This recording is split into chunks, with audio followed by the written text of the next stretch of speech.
अभ्यास कर रहे थे, जिसमें उकालो अज्रस्व दीर्घ प्लुतः उच्चैर उदात्तः निच्चैर अनुदात्तः समाहार स्वरितः। इन सूत्रों की व्याख्या हम कर चुके थे। आज हम सब इसके आगे चलते हैं।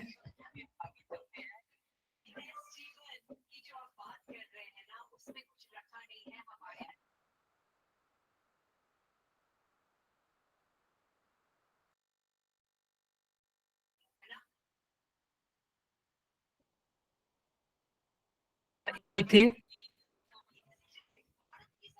इन तीनों का उच्चारण अवधि क्या होती है? यहाँ नीचे लिखा गया है, एक मात्रिको कारोच्चारण काल सदृश काल को अच ह्रस्व संज्ञः।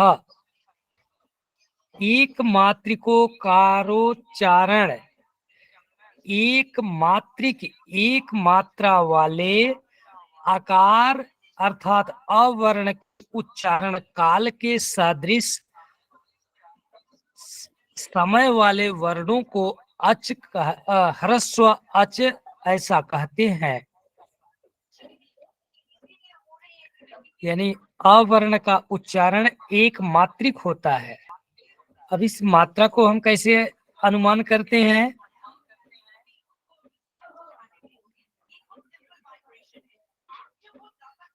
यदि आप सब इसे समझ सकें तो हम इसे ही दिखाएं, नहीं तो कल इसकी एक अलग से परिभाषा, एक स्लाइड मेरे पास और भी बनी है जिसमें वर्णों के उच्चारण काल के विषय में बताया गया है। एक मात्रिको भवेद ह्रस्वः, एक मात्रा वाले वर्ण ह्रस्व वर्ण कहलाते हैं। अब एक मात्रा क्या होती है, इसका हमारे प्राचीन ऋषियों के द्वारा एक मात्रा की अवधि एक क्षण से लगाते हैं। और वह क्षण क्या है? क्षण को हम पल में भी कह सकते हैं। एक मात्रा, एक क्षण, एक पल, ये सब समानार्थी हैं, जिसको हम इस तरीके से जान सकते हैं कि एक पल का तात्पर्य होता है हम अपनी आंख की पलकों को झपाना अर्थात बंद करना। जो अवधि आंख की पलकों को झपाकर खोलने में लगता है, वही अवधि एक पल अथवा एक क्षण अथवा एक मात्रा कहलाता है। यानी जितनी देर में हम अपनी पलकों को खोलकर बंद करते हैं या फिर बंद करके खोलते हैं, जो अवधि जो समय लगता है वही समय एक पल का कहलाता है। तो एक पल को ही हम एक क्षण भी कह सकते हैं और एक मात्रा भी कह सकते हैं। तो इसीलिए यहाँ पर परिभाषित किया गया है, एक मात्रिको भवेद ह्रस्वः, एक मात्रा के उच्चारण काल के समय के वर्ण को ह्रस्व वर्ण कहते हैं। अच्छा, वह भी स्वरों में होता है, ह्रस्व स्वर कहते हैं। तो अ और उ का हमने कल 18 भेद बताया था। इसी क्रम में अवर्ण का प्रथम भेद होता है ह्रस्व अ, और इसका उच्चारण हम करते हैं अ। यह एक मात्रा काल का हुआ। इसी तरह से मात्रिकों का कारोच्चारण काल सदृश काल को अच दीर्घ संज्ञः अर्थात द्विमात्रा कालिक अच दीर्घ संज्ञकः। द्विमात्रा काल के उच्चारण समय को हम दीर्घ स्वर कहते हैं, अर्थात एक मात्रा का 2 गुना। जितने अवधि में हम अ का उच्चारण करते हैं, उसी का 2 गुना उच्चारण काल को दीर्घ आ कहते हैं। जैसे अ ह्रस्व है, आ यह दीर्घ है। तो ह्रस्व अ आ।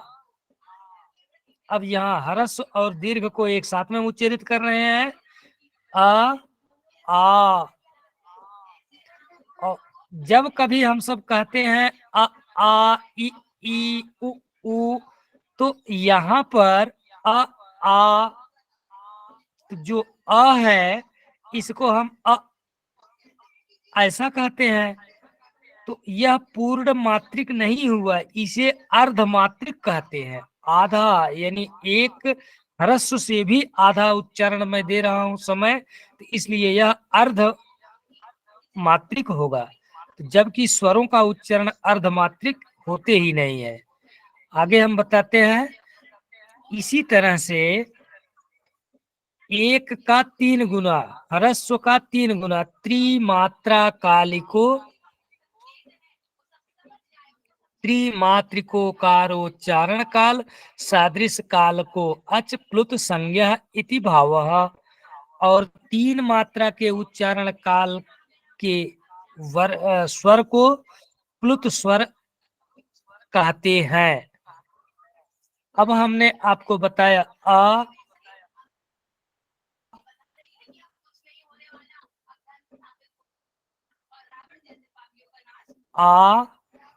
और आ, यह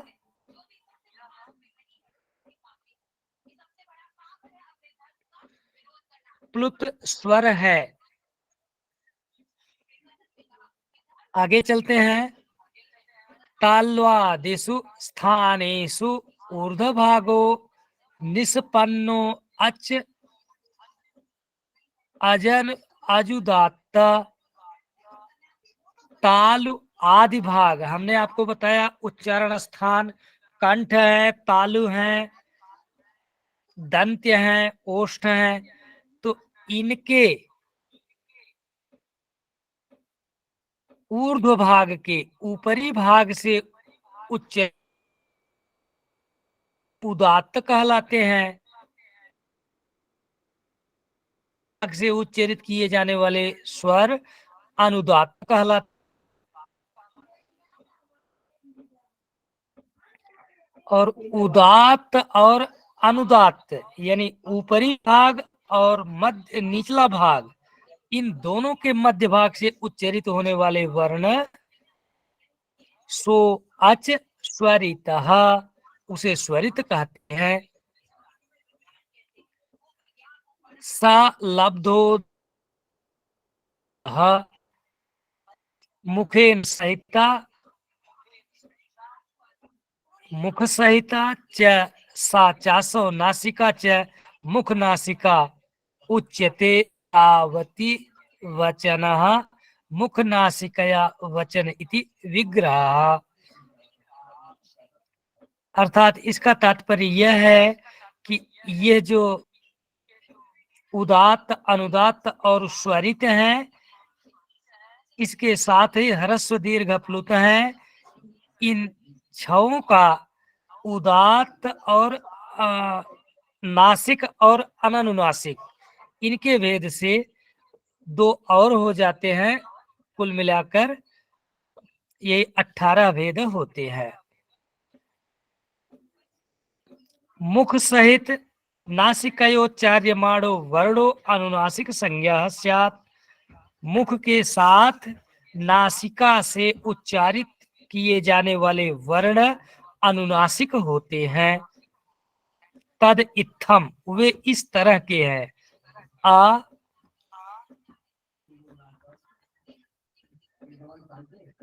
ई उ री, येषाम वर्णानाम अष्टादश भेदाः। इनके 18 भेद हैं। लि वर्णस्य द्वादश तस्य दीर्घाभावात्, लि वर्ण के दीर्घ न होने के कारण उसका 12 भेद होते हैं। एचाम अपि द्वादश तेसाम ह्रस्वभावात्, और एच प्रत्याहार के अंतर्गत आने वाले वर्ण अर्थात ए ओ ऐ औ इनके भी 12 भेद होते हैं। किमर्थम, क्यों होते हैं 12 भेद? क्योंकि इन वर्णों का ह्रस्व नहीं होता है। एच प्रत्याहार के वर्ण सदैव दीर्घ और प्लुत होते हैं, किंतु ह्रस्व नहीं होते हैं। अतः इनका भेद भी 12 हुए।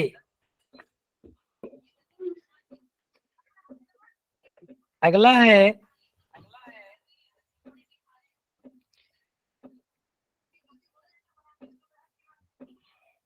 तुल्यास्य प्रयत्नम सवर्णम। तुल्य आस्य का मतलब होता है मुख, प्रयत्नम प्रयास, सवर्णम जिनके मुख का प्रयास तुल्य होता है उसे सवर्ण कहते हैं।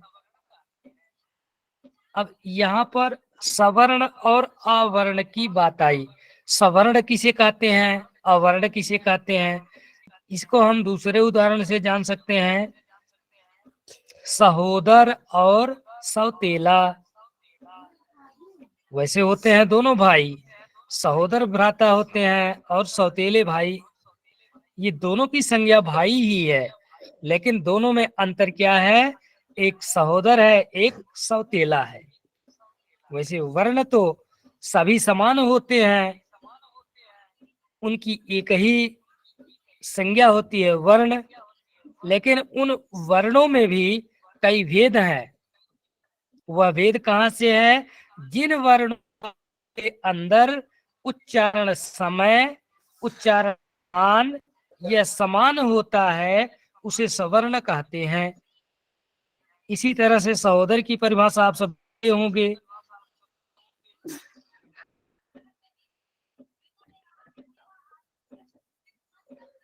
सहोदर की परिभाषा आप सब जानते हैं। जी, सगा भाई। सगा भाई, लेकिन महोदय सगा का भी कोई कुछ और विस्तार किया जा सकता है। हाँ, मतलब एक मात्र, एक माता का एक माता का, एक दोनों पिता बच्चे। का, एक ही हम्म। परिवार का, एक ही घर का, इतना हो सकता है ना।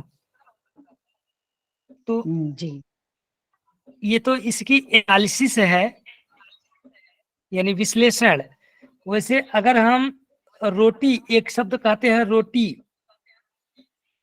तो रोटी कहने से हम सब समझ जाते हैं कि हम किस शब्द का संकेत कर रहे हैं, जबकि रोटी बनने में ढेर सारी प्रक्रियाएं होती हैं। गेहूं होता है, उसे पीसा जाता है, फिर आटा होता है, आटे को गूंथा जाता है, फिर उसे गोल बनाया जाता है, इसके बाद चूल्हे में उसको पकाया जाता है, तब वो जाकर के रोटी होती है। लेकिन हम सब रोटी कहने से देखते हैं कि गेहूं होगा, आटा होगा, पीसा जाता है, गूंथा जाता है, फिर बनाया जाता है, ये सब नहीं जानते। पर इतना जानते हैं कि रोटी का मतलब रोटी ही होता है जिसे हम खाते हैं। वैसे यहाँ पर भी है, यदि सवर्ण शब्द कह दिया गया है, वर्ण का विश्लेषण वही है कि इनका उच्चारण स्थान समान हो। अच्छा, अब उच्चारण स्थान तो हम आपको दिखाए नहीं, अब हम उच्चारण स्थान पर चलते हैं। थोड़ा सा स्लाइड परिवर्तन करना होगा, आप सब धैर्य धारण करेंगे, या फिर तब तक के लिए आप सब इसका अभ्यास करके बता सकते हैं वर्णों के कितने भेद हैं, या फिर आ 18। ई ई इनके कितने भेद हैं, आ ई उ इनके कितने भेद हैं, और वो कौन कौन से हैं। तब तक आप सब इसका अभ्यास करते हुए हमें बताएंगे, और आपके लिए दूसरी स्लाइड दिखा रहे हैं।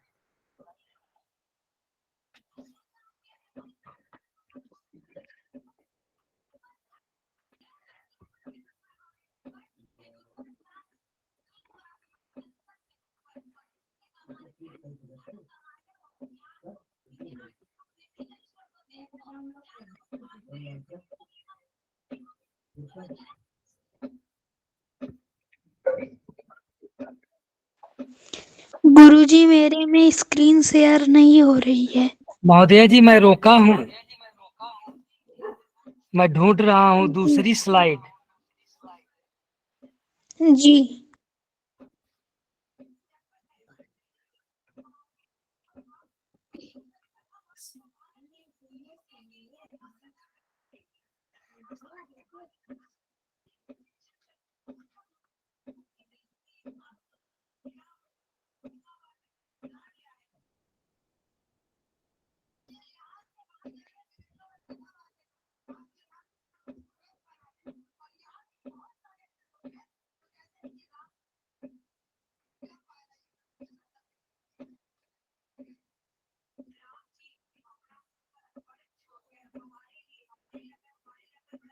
कोई बताएगा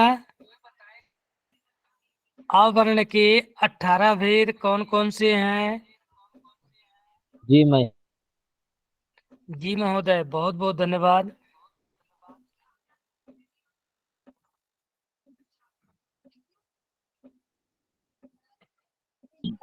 महोदय, आज से हो गया अको विसर्जनीयानां कंठः इचो यशानां तालु रेतो ये रसानां तो महोदय, मूर्धा। ये तो उच्चारण स्थान है। हम आके भेद को पूछ रहे हैं कितने भेद हैं? मैं बताऊं? आ का प्रकार। जी महोदया। जी। अ ह्रस्वभेदाः अ उदात्ता उदात अनुनासिक उदात अननुनासिक उदात अनुनासिक अनुदात अनुनासिक अनुदात अनुदात अनुनासिक अनुदात अनुनासिकः स्वरित अनुनासिक स्वरित अननुनासिक।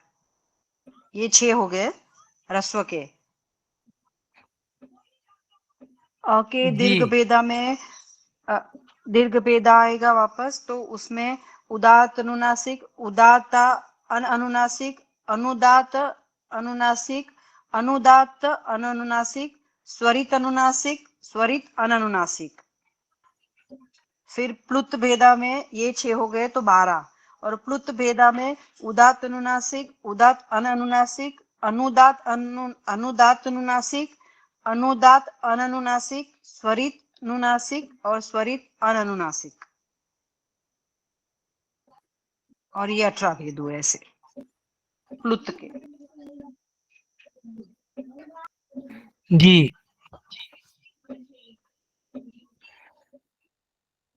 और किन का 12 भेद है? 12 भेद है ए ओ आई और औ और री का, नहीं सॉरी, ए ओ आई औ का।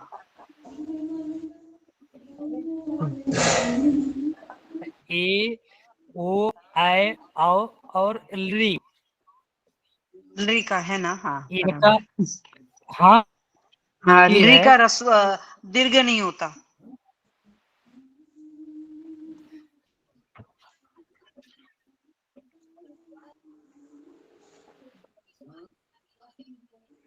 और कोई बताएगा?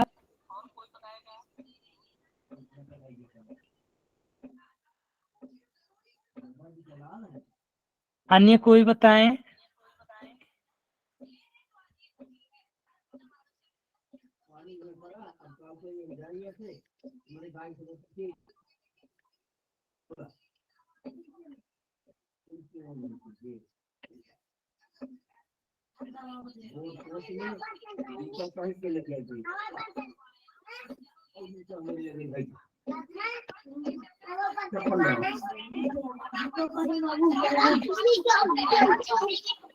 हरिओम।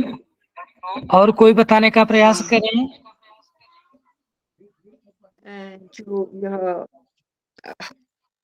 के लिए ह्रस्व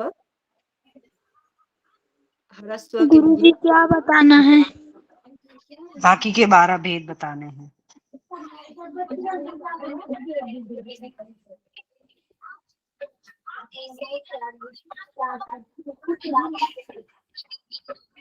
जी उत्तमम। जो हमने अभी आपको बताया भेद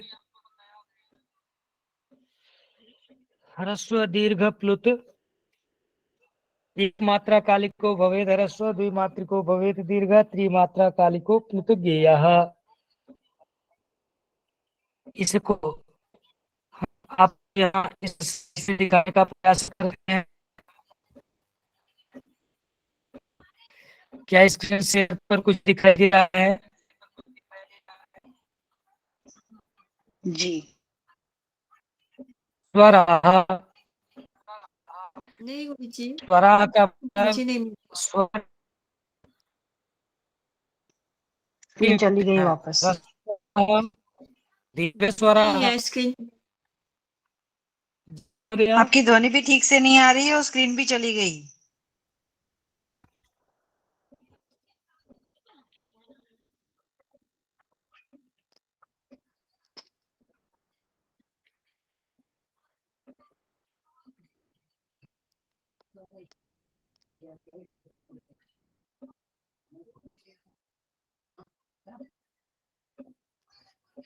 अब आया?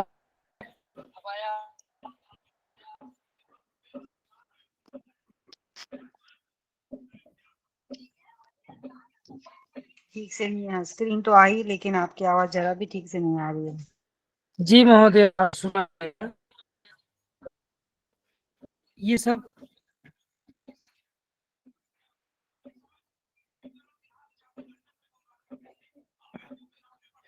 हरिओम।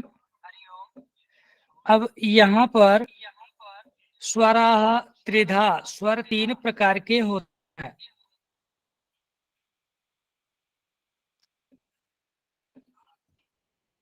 ह्रस्व स्वर, दीर्घ प्लुत स्वर, ये प्रकार के होते हैं। अब ह्रस्व स्वर क्या है? नीचे आप सब देख, एक मात्रा का स्वर स्वरः, अर्थात ऐसा वर्ण ह्रस्व उच्चारणार्थम एक मात्रा कालः, वर्णों के उच्चारण के लिए एक मात्रा का समय आवश्यक होता है।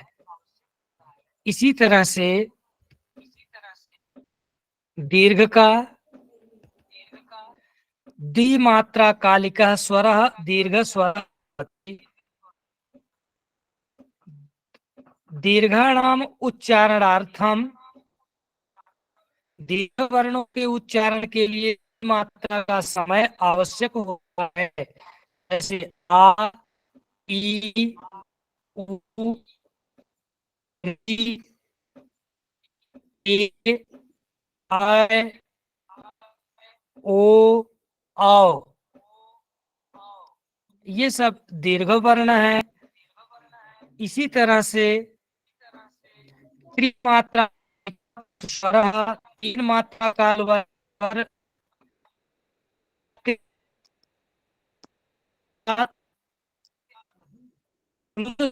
नाम उच्चारार्थम त्रिमात्रा काल होना आवश्यक होता है। इन तीनों का ये स्पष्ट है। ह्रस्व कौन, दीर्घ कौन है और प्लुत कौन है।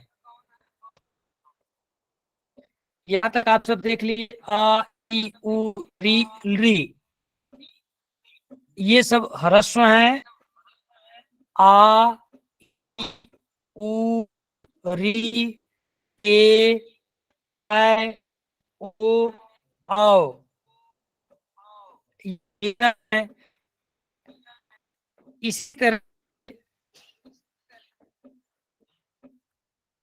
इसी तरह से आ, ई, उ, री, पर हैं।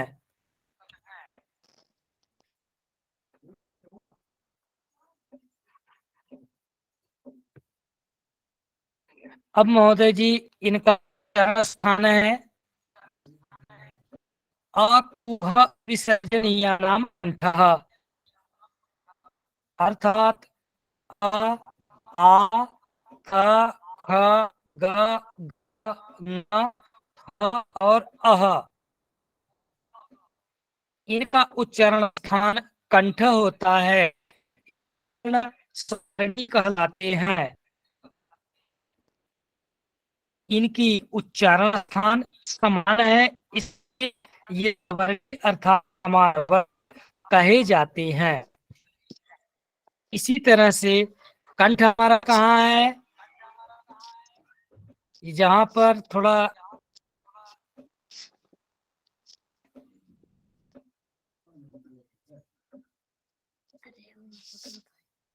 जहाँ हाथ के दोनों अंगूठे हैं, यही हमारा कंठ होता है।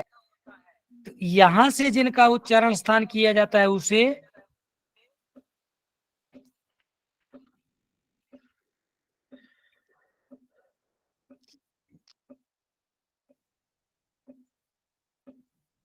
पुनः ईचु यसा तालु,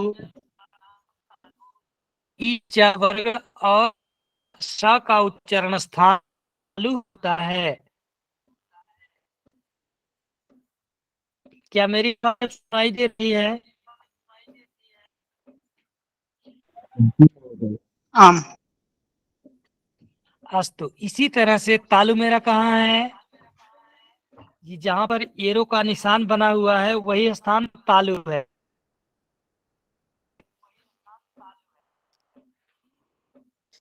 पुनः ऋतु रसाणाम मूर्धा, री के 3 भेद हैं, इन तीनों के यानी ह्रस्व दीर्घ प्लुत री, ट ठ ड ढ ढ र और का उच्चारण स्थान होता है। और ये वर्ण भी सब है, लेकिन यह वर्ण और आकुह विसर्जनीय नाम घंटा, ये दोनों स्ववर्णी नहीं। री ट ठ ड ढ ढ र और श इतने वर्ण इनके स्ववर्णी नहीं होते। आ क ख ग घ विसर्ग और ह इनके स्ववर्णी नहीं होते हैं। और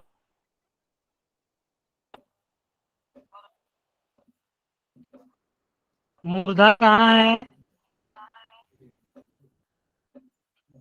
जहाँ एरो का निशान है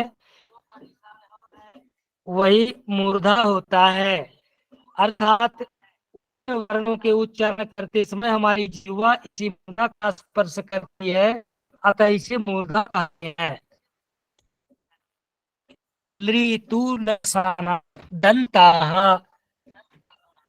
लि त थ द ध न ल और स इनका उच्चारण स्थान तालु होता है। क्षमा कीजिएगा, दंत होता है। दंत हमारे कहाँ है?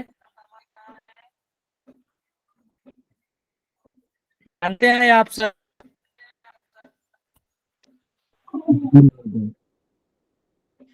मुख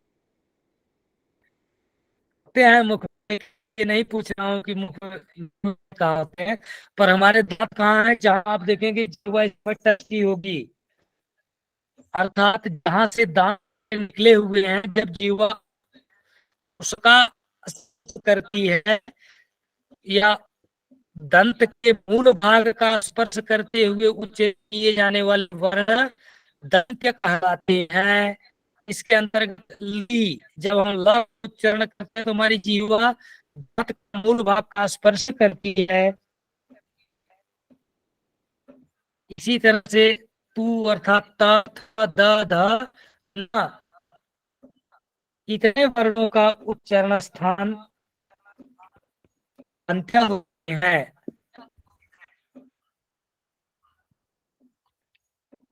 उपपद्यमाने ओष्ठौ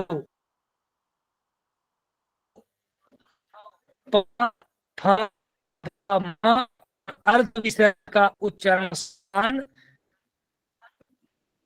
ओष्ठ होता है। ओष्ठ सब तीन है, दोनों ओष्ठ नीचे और ऊपर का।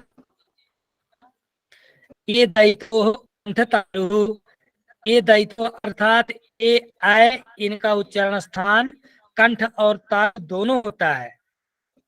ओ दायित्व कंठोष्ठम, ओ और आओ इन दोनों का उच्चारण स्थान और ओष्ठ है।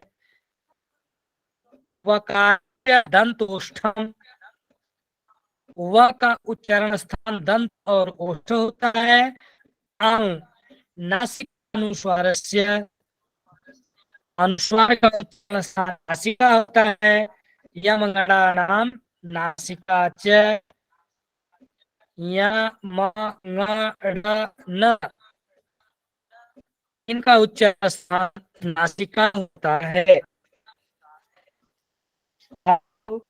धन्यवाद। आप सब आज की कक्षा के लिए कुछ कहना चाहते हैं? और की कक्षा के लिए मेरी एक आग्रह है आप सबसे, यदि आप सब कुछ कहना चाहते हैं तो आप हमें अवगत करें, हम अपनी प्रार्थना आप सबसे अभ्यर्थित करें।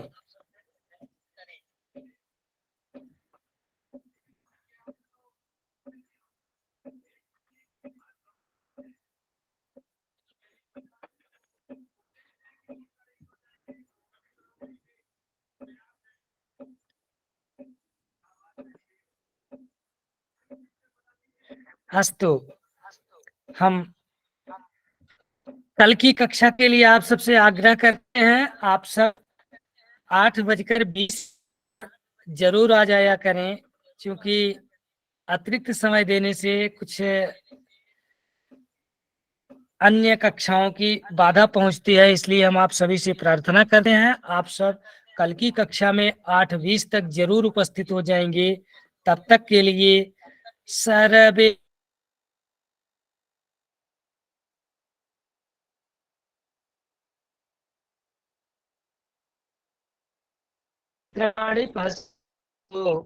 मा कश्चित् सुखमाप्नुयात्। ओम शांति शांति शांति। धन्यवाद सर्वेभ्यः। नमो नमः। शुभरात्रि। शुभरात्रि। पुनर्मिलामः। नमो नमः धन्यवाद। गुरुजी। शुभ रात्रि सभी को। प्रणाम। शुभ आशीर्वाद।